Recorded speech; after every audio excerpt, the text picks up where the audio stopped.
So the Premier League season is finally underway. Game week 1 is done. The Arsenal also won their first game and Tottenham lost.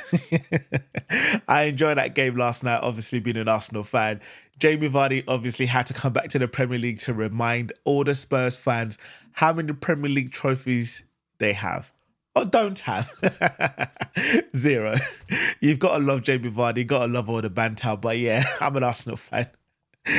What is it? You can't. I mean, you can't do without bantering Spurs, especially when they drop points or when when they're having a bad day. But yeah, listen. Banters aside, we're gonna review all the games in the Premier League over the weekend. Obviously, like I said, all the games are now done. So in this video, I'm gonna go through all the games, what my predictions was, and obviously what the score was, and we're gonna check out the league standing, and then we're gonna try and see. Looking forward into the next game week 2, and obviously try and review that a little bit. So if this is the kind of video that you guys enjoy watching, please consider subscribing. Don't forget to hit that like button and also share this video. So let's get into the game week 1 reviews. So the Premier League opening game was Manchester United against Fulham at Old Trafford. I actually predicted a 2-1 away win for Fulham, and as we know, Manchester United scrapily just obviously got the 1-0 win over the line with Joshua Zirkzee, obviously getting a last minute winner. Can't believe what minute, can't remember what minute it was, but obviously good goal for him, good debut goal. But in my opinion, Manchester United, they look good, don't get me wrong. I mean, a lot of people have been sort of criticising them like it's the same old Manchester United from last season, but personally, I reckon that Manchester United actually played okay. They could have scored a couple of more goals. Fernandes obviously had some clean-cut chances, and Bernd Leno made some great saves in that game. It took Joshua Zirkzee to come on. I believe it was in the 80-something minute. He came on and obviously got the winning goal. So congrats going out to him. But obviously, elephant in the room, Manchester United still have some work to do. And like I said previously, guys, it's still game week 1. There's going to be a lot of team, especially with the top traditional top 6, they're still gonna need some time to get some match fitness and sharpness. So the fact that they're able to get the game over the line, playing at home, Old Trafford in front of a full crowd, and getting that 1-0 win, obviously getting that 3 points, you can't complain too tough if you're a United fan. So well done going out to them. I just thought like Manchester United, just like some other sort of the traditional top 6, they still have some way to go in terms of match fitness and sharpness. So let's see how that goes. But great win for Manchester United. I just feel like, Fulham obviously performed well. Don't get me wrong. They got some new signings in. Smith Rowe, I think he did relatively okay. I don't personally think that they used him in the right position. It looked like he was playing quite deeper than he probably would have been used to obviously playing. It's a new team. He's going to have to get used to their playing style and the new position. So let's see how that one goes. But good game all round to open up the Premier League weekend. So let's see how the rest of the season goes for Manchester United and Fulham. So the next game on the list was Ipswich against Liverpool. I actually personally predicted a 3-0 win for Liverpool. It was a 2-0 away win for Liverpool. You know what? Credit going out to Ipswich. They actually performed well. I believe it was 0-0 at half time. So it took Liverpool to go into the second half to actually get going. But I personally reckon that Ipswich played a quite good game. If you look at, I'm not really a stats guy, but if you look at all the stats, they were like number 1 for the most sort of distance covered and all this running and recovery run throughout the Premier League weekend. So kudos to them. It does look like they're actually going to give it a go in the Premier League this season. But I've got them obviously surviving actually in the Premier League this season. I don't personally think that they'll get relegated. I think in my predictions, I've got it down as Nottingham Forest going down, but obviously we'll get into that later. But moving on to Liverpool, they played fantastic. Don't get me wrong. It's taken a bit of time. Like I said, it's the first game, guys. So let's calm down. Let's not get all our knickers in a twist. It's like we're sussing each other out. Like, let's be honest. All the teams are sussing each other out, seeing match fitness, match sharpness. So I'm not going to go too ham on a lot of teams during the first week. But Liverpool played well, obviously. First half, they could have done a little bit better. But let's be honest, Mo Salah being Salah as per usual in the second half. Great assist. And also he managed to get his own goal as well. So Salah basically doing what Salah does best. 2-0 away win for Liverpool. There's still a long way to go, so let's see how they get on as the season progresses. The next game on my list was the Arsenal against Wolves game at the Emirates, a packed out full stadium. Once again, I actually predicted a 3-0 win for Arsenal, but as we know, it was a 2-0 win for the Arsenal. I also predicted Saka and Odegaard and Havertz to score. As we know, Saka and Havertz got on the scoring sheet, and Saka assisting Havertz and also getting his goal. So great win all over. In my opinion, once again, it might sound like I'm repeating myself, but it's still the first game. A lot of the teams are still sussing each other out. Match fitness, match sharpness. People are sort of criticizing players here and that. But let's be honest, guys, it's been a long summer tournaments, international tournaments. I know not all the players played, but in all fairness, it's going to take a couple of more games to get all the touches correct, all the match fitness, sharpness, and sort of ironing out all the little details and cutting out all the little silly mistakes in terms of sloppiness and getting complacent and sloppy passing. So I'm not going to ham on a lot of teams, but I think with Arsenal, it was a good, not a great, in my opinion. It was a good performance. They played well. They got the win over the line. They scored 2 goals. And most importantly, they kept a clean sheet. So let's not go criticising too much. That was a fantastic win, in my opinion, at home. Wolves played well. They had a couple of chances. Obviously, Raya made some fantastic saves when Arsenal were 1-0 up. But Raya kept us in the game. And then Saka did what Saka does best, in my opinion. Got that second goal. Things calmed down a little bit. He managed to get some rest time in the game. Jesus came on and so forth. But fantastic win all over. I do reckon Wolves are going to come into their own as the season progresses. So don't, discredit them right now. I do think they're not going to be in a relegation battle, in my opinion. They're going to be sort of mid-table. And I think they're going to do well this season. So let's see how it goes. Next game was the Everton against Brighton that I've got down. Everton was playing at home. They lost at home to Brighton 3-0. I actually predicted a Brighton win, but I basically went for a 2-1 win to Brighton. But Brighton played fantastic. Honestly, watching Brighton play, I was just like, wow. It's basically, sort of like a De Zerbi team, but obviously they've sort of tweaked things here and there. Fantastic game all round, in my opinion. Danny Welbeck looking sharp as ever. Sometimes it's like you forget how old this guy is. He's been in the game for so long. I think he's 33 now. And he's looking sharp. Hopefully he can keep fit and injury free for the rest of the season. But we all know how the season can get sometimes in this league. But Brighton looking good. They made a few substitutions and that didn't waver in terms of how they were playing. They played fantastic. I know Everton obviously got a man down. Ashley Young got a red card, but I don't personally think that sort of changed the game dynamics too tough. I just thought like Brighton just played so well. They even got a goal disallowed. It could have been 4 or 5, in my opinion, they had more time on the clock to score more goals. But all round, Brighton, great win for them. With Everton, I've got them actually going down this season. They're just about, no, they got deducted points last season, don't get me wrong, but they had to fight for that, and I just feel like Everton are going to struggle this season. They're going to potentially be in that relegation battle once again, and I actually predicted them going down with Ipswich staying up. So I could be wrong. Like I said, first game of the season, but I'm not really seeing anything that's going to change my mind right now when it comes to Everton. But you never know. Like I said, beginning of the season, let's see how the season progresses and Everton might actually start picking up points. So next game on the list is the Newcastle versus Southampton game. I actually predicted a 3-0 win to Newcastle. As we know, it was just a 1-0 win to Newcastle. It was a great win for them, considering that they went a man down quite early on. I mean, the red card, it was questionable. It was silly, let's be honest. It was a very, very silly. But these days, as we know how the game goes, you put your head together into another opponent, the likelihood is you're going to get sent off regardless. So silly mistake by the guy. But, Newcastle managed to get the win over the line. There were some shaky moments for Liverpool because Southampton actually got into their own. They actually had some good chances as well, which they could have either drawn the game and got a point or potentially even gone on to win the game. But I think Newcastle did well. They held on to the win and it was a great home win in the first game for Newcastle. So again, I've got Newcastle, no issues with them. So Newcastle hopefully will be chasing for that top 4 once again and getting into the Champions League as they did 2 seasons ago.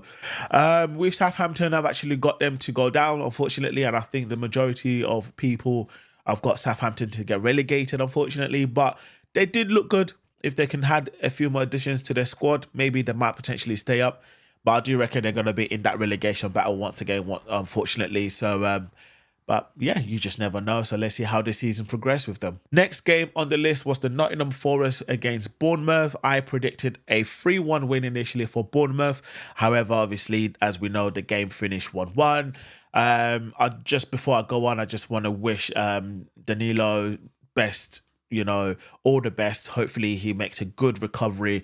There was some, concerning moments during that match, and obviously he had to be taken off for obvious reasons, but it seems that he's doing okay. He's come out, made a statement saying he's doing okay. So yeah, hopefully that he gets better, and hopefully he can actually play as the season progresses. So with the game itself, Nottingham Forest 1-1. Good game all over. You can basically tell that Bournemouth was missing a striker in Solanke. They had a few chances. They just needed that striker.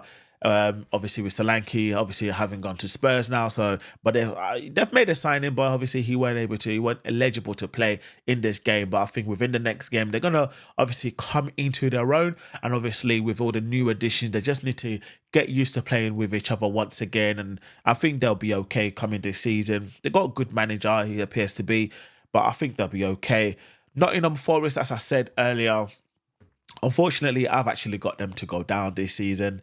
Again, they struggled just like Everton last season. Sort of, as you know, mid-season, they got rid of, I believe it was Cooper as their manager, and they got Espirito Santo in. Funny enough, I've actually got Santos to get sacked. The first manager to get sacked before Christmas. That's my prediction. Let me know what you guys' predictions are in the comments below. But I know a lot of people have said Eric Ten Hag. I don't think they're going to sack him before Christmas. I've actually gone for Espirito Santos to get sacked before Christmas. But let me know what you guys think. But good game all over. Good point for Nottingham Forest and Bournemouth. I'm sure Bournemouth could have probably gone on for the win, but it was a good game all over. I can't complain. So let's see how the season goes for both teams. Next game on the list was the West Ham versus Aston Villa game. I actually predicted a 2-2 draw. As we know, Aston Villa got the 2-1 win. It could have actually been a 2-2 draw if Souček had been able to obviously put his chance away quite late on in the game. But again, my analysis of the game, it wasn't the best watch, I'm not going to lie. Aston Villa do look good with all the new signing. Onana getting onto the score sheet. And then, they went on to win quite late on as well. But personally, West Ham not looking great. A lot of new signings. The stand-up player for me was Mohamed Kudus. Fantastic player. He's been a great player for them since they've signed him. And obviously, Paqueta is back. Obviously, he scored that penalty. Questionable about the penalty, but it could have gone either way, but they got it. But I just think like the game, in all fairness, if it had been a draw, it would have been a fair game. It would have been a fair point for both teams. But Aston Villa went on to obviously get that win. Again, Villa doesn't look that convincing to me. First game of the season, as I said, but I'm taking that with a pinch of salt.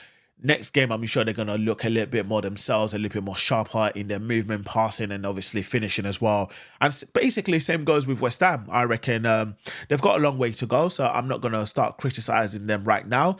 But I just think with all the new sort of players that have had come in with the new manager, new playing systems, hopefully as the season progresses, they're going to be able to gel a little bit better, and obviously pushing for that Europa League spot as the season goes on. But yeah, good game all over. I have no issues or nothing to say about both teams. So yeah, good game all over. I think both teams are going to be okay. So we move on to the Sunday fixtures now. The first one was the Brentford against Crystal Palace game.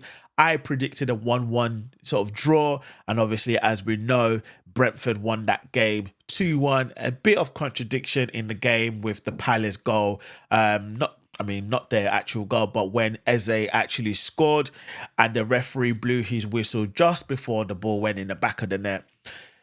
Admittedly, he came out after the games, he apologised, saying he thought that he blew the whistle too early. In my opinion, it's a bit too late. I hate when referees do this.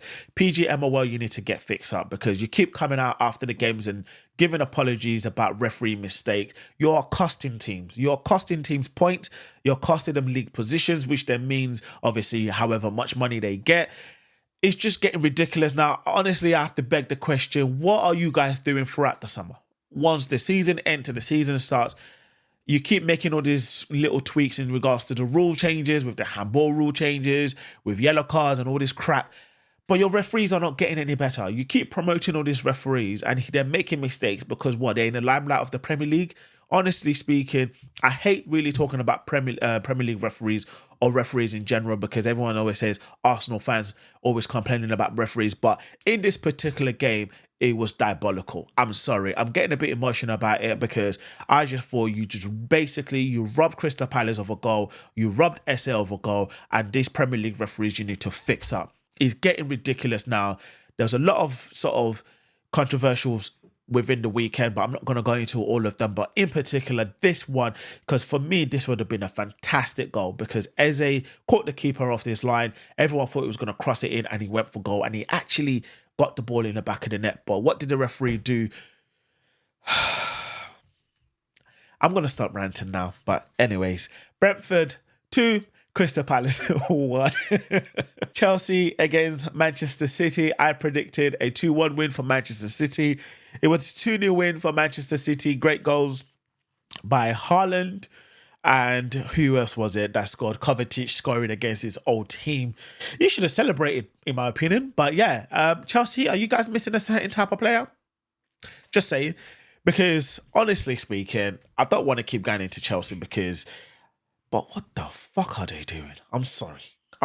What are they doing? They're signing players left, right, centre. You don't even know who's going to start week in, week out. It's just getting ridiculous now. But you know what?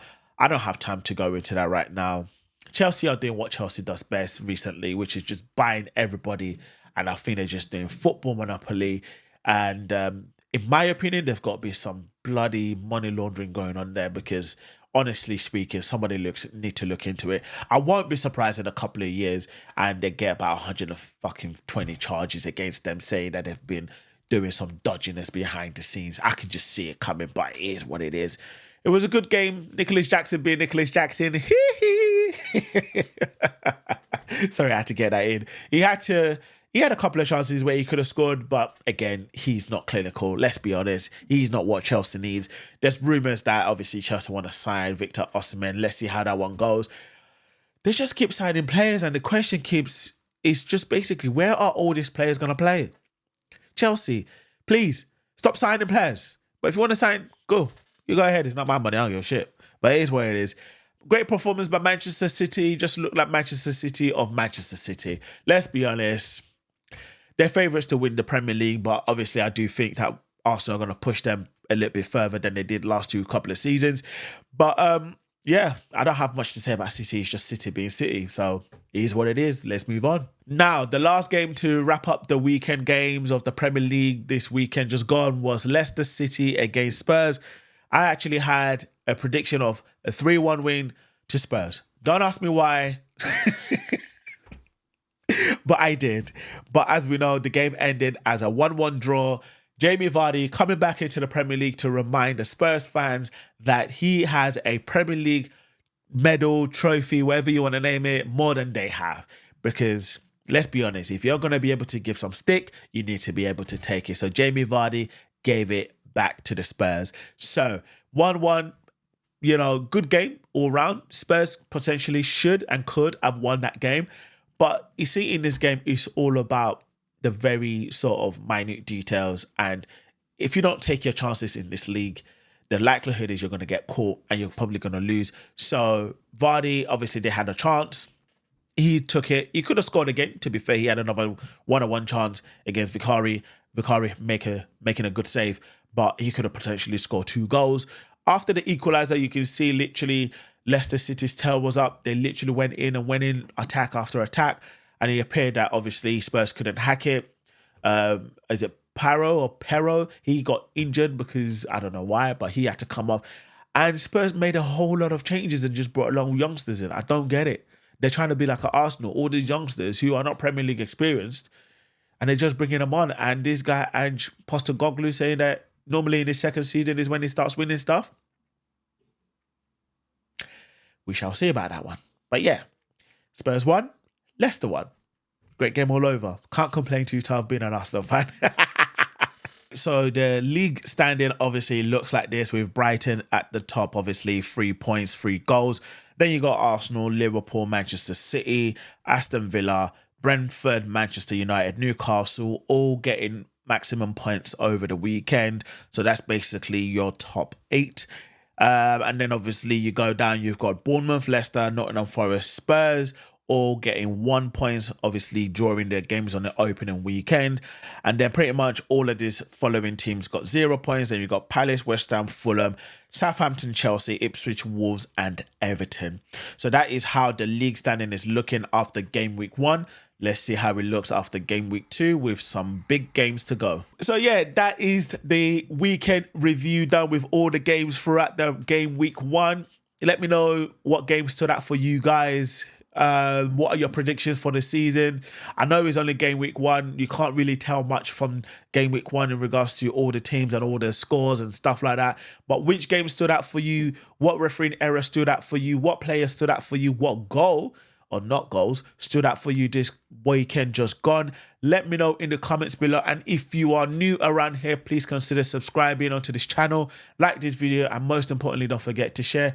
And I will see you guys on the next video. Take care, guys.